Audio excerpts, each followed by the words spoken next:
Microphone, please.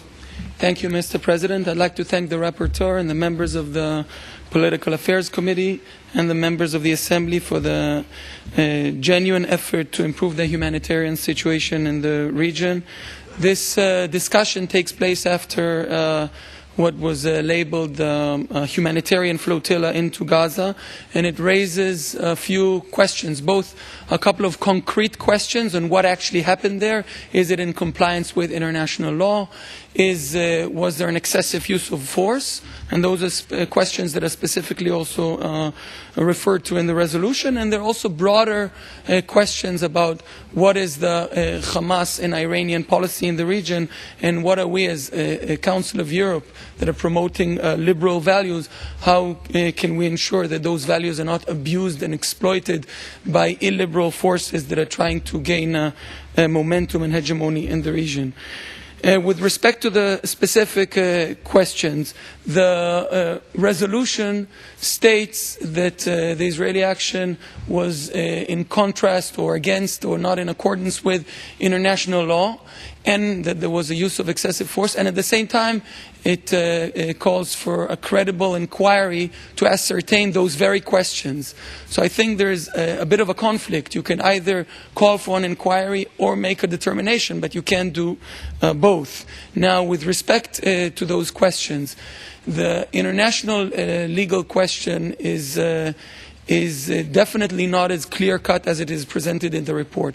Between Israel and Hamas, there's a state of war since 2007, since Hamas initiated a violent military coup and killed its political opponents, not Israelis, but Fatah political opponents.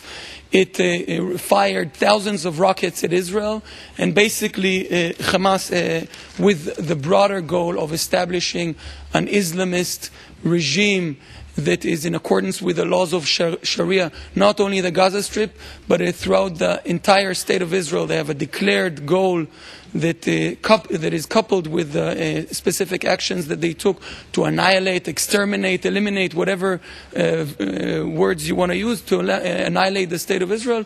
And this is done with support, with Iranian support, money, weapons, and so on. The decision to impose limitations on the maritime and land entries into Gaza was designed to prevent the military buildup of Hamas that is trying to achieve those goals that are in contrast to the very principles that the Council of Europe is here to, or is designed and created in order to promote. Hamas is not trying to establish a liberal democracy in the Gaza Strip. It's trying to establish an Islamist republic that will fight against those very values within, not even the back door of Europe, but within the Mediterranean.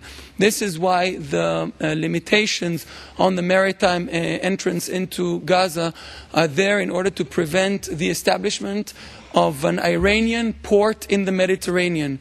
Now, an Iranian port in the Mediterranean is obviously bad news for Israel, but I think it's also bad news for all of us, or for all Europeans that do not want Iran to continue and promote its agenda, not only by acquiring nuclear weapons and by strengthening terror organizations and by violating the human rights of its own citizens, but rather by building a stronghold in the Middle East. Thank you.